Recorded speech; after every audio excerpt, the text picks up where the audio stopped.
What is up, and welcome back to another episode of Blood and Beer, the show where we talk blood sport and we drink beer. I'm your host, Matt, and as always, we got MMA to talk. We got some beer to drink, sipping on some Bud Light today. And the MMA we're talking about, we're recapping a doubleheader weekend from Cage Warriors. We had 184 and 185 this past weekend. No title fights, but we had a lot of fun contenders. And we're going to recap this a little differently than I do with my UFC and PFL cards, where I just go down the whole card, all the fights and everything. This is regional MMA. We got some prospects. We got some fights that are there because local stars, fillers. Some of those are fun, but we're going to be focusing on the prospects, on the fun fights here. And for the prospects, we're going to talk about their performance, and then we're also going to go over where they're at as far as being ready for the next step, whether that's the UFC, PFL, or if they're looking at a Dana White Contender Series matchup to get on to the big show. But we're going to be going over all that. We had a fun weekend of fights, a lot of finishes, a lot of prospects showing out. So, without further ado, we'll go ahead and get started with the biggest prospect on the card, and he's now a free agent. He's looking to join the UFC. We had Luke Riley. He took on, let me get the name right, Tyrell Abasov, and he had a challenge at the beginning of this. He was coming in. All anybody was talking about, it's the last fight on his Cage Warriors contract. He's the biggest European prospect free agent right now. He's undefeated, and round one, he has trouble with Abasov. Abasov's shooting takedowns. Every time Riley gets back up, Abasov's putting him down. Has some success with leg kicks, Riley does, but for the most part, Abasov takes the round pretty clearly. Round two starts, it's a completely different round. Riley's stuffing the takedowns. He's moving out of the way, really controlling the cage.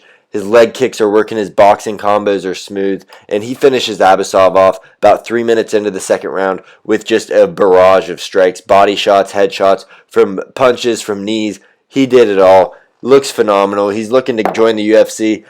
I think the dude's ready. He looks like a beast. He's athletic. He's got good takedown defense. He looked nervous in that first round. He looked like he didn't know what to expect with Abasov. So he might be one of those guys that you got to match him correctly if he joins the UFC. But, oh no, shit, fuck.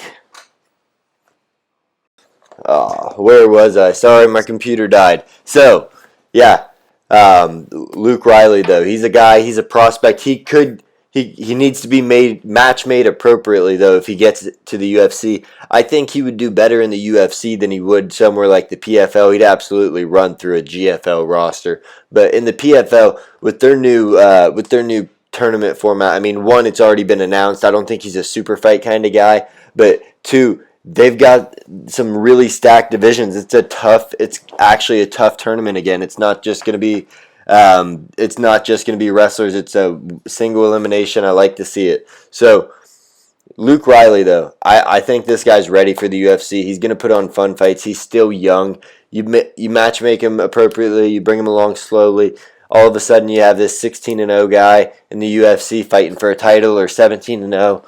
He's super popular also. I mean, the whole crowd knew who Luke Riley was. He's a hometown favorite over in England, so yeah, he was fun. Another hometown favorite that fought on that card was Teddy Stringer, and this dude's a beast. I mean, less than a minute, he gets a rear naked choke over another grappler in Anthony Sheldon, and I don't know what to say. I mean, Sheldon kind of shot a takedown, and Teddy Stringer just wraps around him, and then moves to the back and gets the rear naked choke in. It was nasty. Dude's young. I think he's 22 or 23. He's 5-0 now. He should be a lot more than that. He should have a lot more fights, but he had 4 fights canceled last year, so it's not his fault for the inactivity.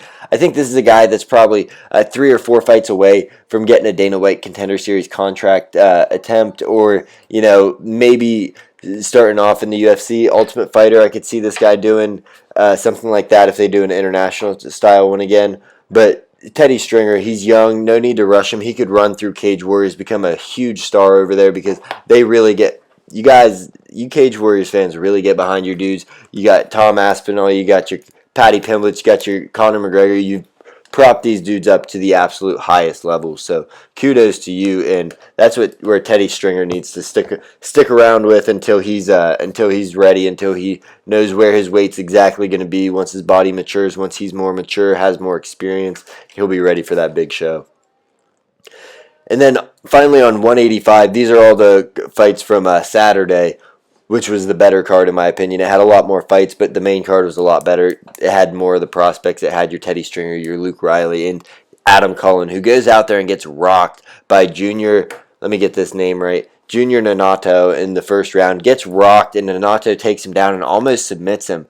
Somehow Cullen survives, though, gets on top, and just starts raining elbows down to get the finish in the first round. First 2 minutes of the fight, it was a wild exchange. The grappler in Nanato, he almost gets the submission, and then he gets reversed on the ground. Adam Cullen, he's another guy. He's a couple fights away. I could see him fighting on the Contender Series at any time just because he's at that 26-year-old age. You see him there in the next 2 or 3 years probably. He's 9-2, but I think that he's just got a little bit of a ways to go. He's dropped some fights he shouldn't have. But, yeah, 26 years old, 9-2, that's nothing to hang your hat on. I think he needs a little bit more experience. He doesn't have a ton of octagon time or a ton of cage time yet.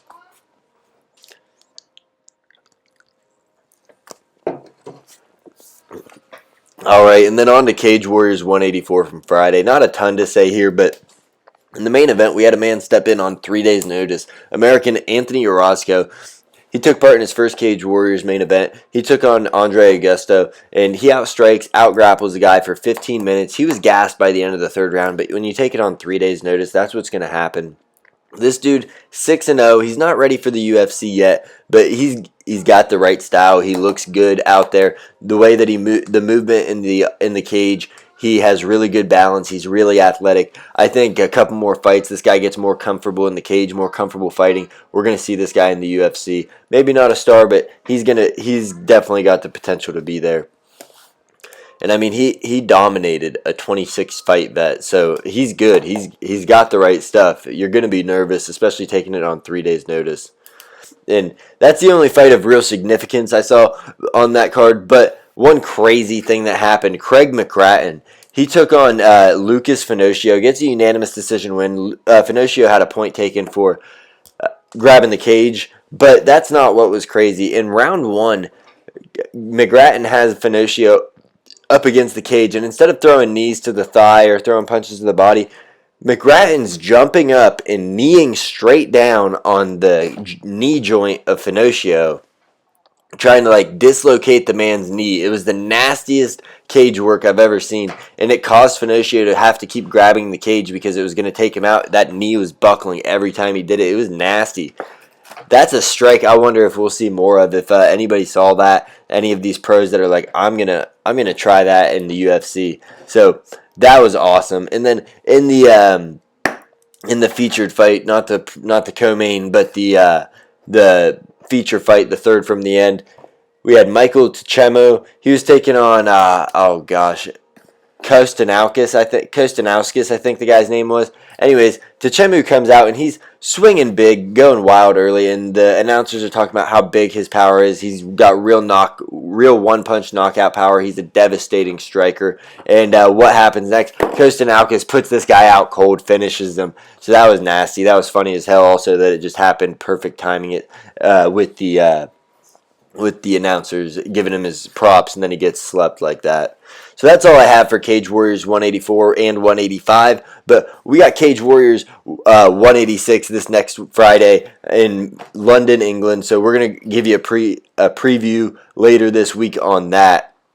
And before I go, other things that have happened around regional MMA cards, sub-level MMA cards. In CFFC, Cage Fury Fighting Championship, we had former Bellator champion Yavislav Amosov moved to 28-1 with a first-round submission over Curtis Millender.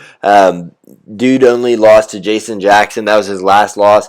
And then Bellator got absorbed by the PFL, and Bellator no longer exists. Amosov was left the odd man out. UFC said, we're not going to sign you off a loss. Go get a win. We'll sign you. He's definitely going to be getting in the UFC, I think. And then, finally, I don't know if you remember this name. This dude is one of the most exciting fighters in Ultimate Fighter history. Diego Brandao. He scores a badass spinning roundhouse kick to the face for a first round knockout to become the Tough Enough champion in his promotional debut. He says he needs 3 or 4 wins and he'll be back in the UFC. He's been talking to Sean Shelby, so I'd love to see it. He was super entertaining when he was on The Ultimate Fighter. One of those guys that was great on the show, didn't really pan out once he got to the UFC, but it's good to see these guys working their way back back to prominence with Yaroslav Amosov and Diego Brandao. But that's all I got for you. Short episode. We're just recapping some regional MMA here. Thank you for tuning in. I'm Matt with Blood and Beer. Don't forget to let me know your thoughts on the card. Who should I watch out for? What regional cards am I missing out on that I need to be paying attention to? I'd love to know. Anyways, that's all I got for you. Thank you.